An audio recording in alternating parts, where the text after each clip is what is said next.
The Prophet said, sallallahu ta'ala alayhi wasallam, every prophet has warned his people about Dajjal. And the Prophet Nuh alayhi salam has warned his people about Dajjal. This hadith is in Sahih Bukhari. But I say to you something which no one has ever said before me. Dajjal sees with one eye, his left eye. The artist is already at work, eh? What can I do with that left eye, eh? Dajjal sees with his left eye. He is blind in the right eye. It looks like a bulging grape. But your Lord is not one-eyed. Between his eyes, on his forehead, is written the word kafir. And every mu'min will be able to read the word kafir, whether that mu'min is literate or illiterate, katib or ghayru katib, whether he can read and write or he cannot read and write, he'll still be able to read the word kafir. We have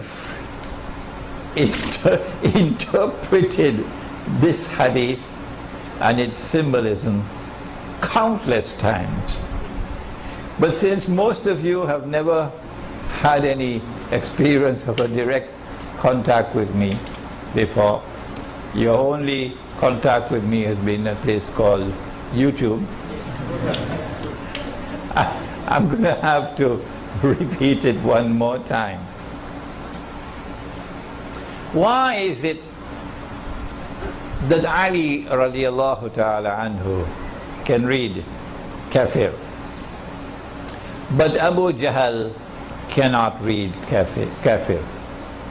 Is there something wrong with Abu Jahl's eyes that he cannot read the kafir? Let us send him to the eye specialist. The eye specialist examines his eyes and reports that he has perfect vision. 20/20 they call it. Any eye specialist present here? We have a few doctors here, but no eye specialist. Okay. Well then, how come, if his eyes are perfect, why can't he see? Why is it that Ali can see, radiallahu ta'ala anhu, but Abu Jahl can't see? Is it that Ali is not seeing with these eyes? Could it be that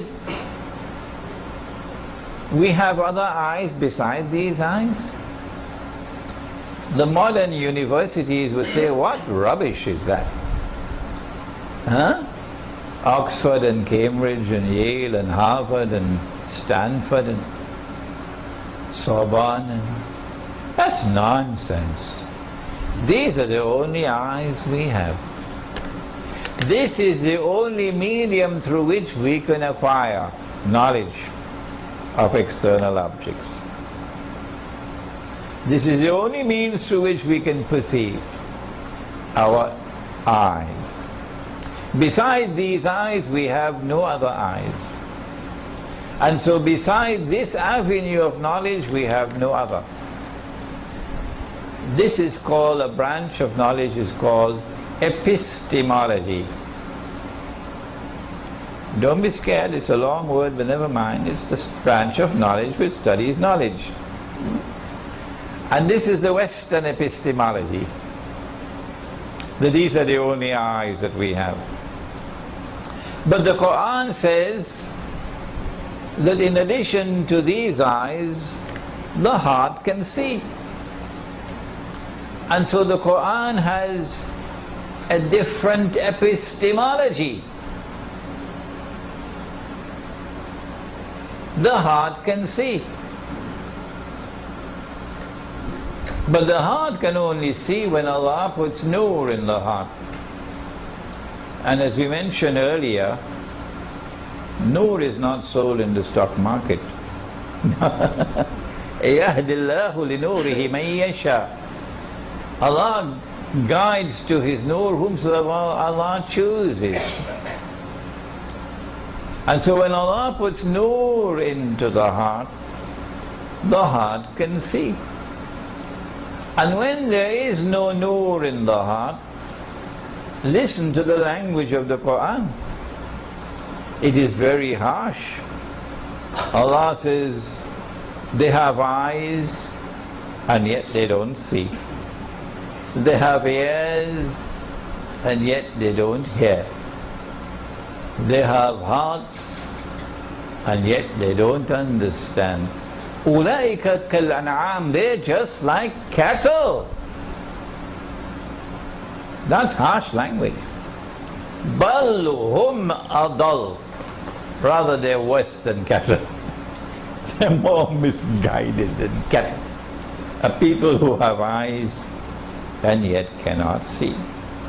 And so now we can conclude, at least I conclude, you will have to make up your mind, that when Dajjal sees with his left eye, Dajjal is seeing with external sight. And when Dajjal is blind in the right eye, the blind right eye symbolizes internal blindness. This is my interpretation. You do not have to accept it. You must first be convinced that it is correct before you accept it. Let me warn you one more time.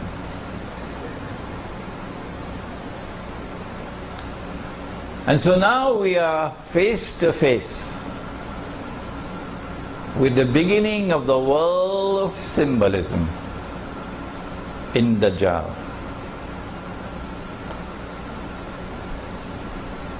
Those who follow Dajjal will be internally blind. There are lots of cattle in the world today, I can tell you that. There are lots of cattle in the world today, I can tell you that.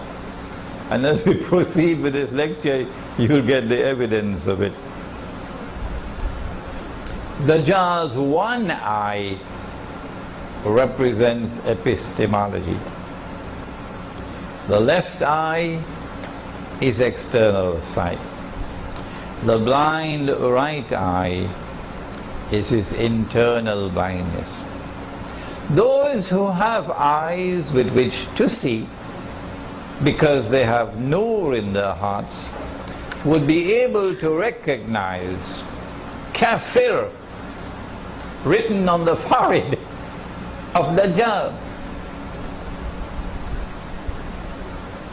But when Dajjal appears in human form in 20-25 years from now, and he is in Jerusalem, and he declares, I am the Messiah, and you go close to him and look, would you see kafir written on his forehead?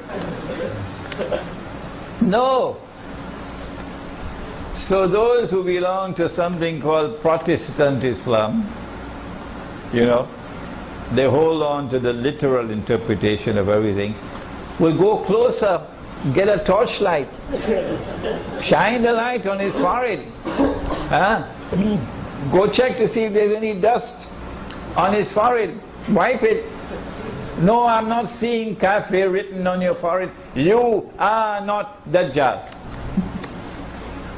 No.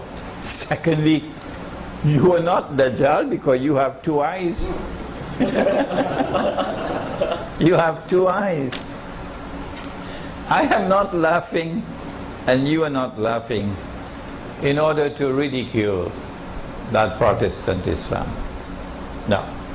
What we're trying to do is to deliver a message again and again and again and again and again, to try to wake them up that your methodology is deficient. your methodology is wrong. No, this kafir on the forehead, as any artist, and we've got so many of them here tonight, as any artist would know, is symbolic. It represents the capacity of the mu'min to look at that which Dajjal creates. For example, he creates a civilization, and the civilization comes to be known as modern Western civilization. And the mu'min will be able to look at modern Western civilization and recognize it to be based on kufr, as though kafir is written on its forehead, as though kafir is written on its forehead.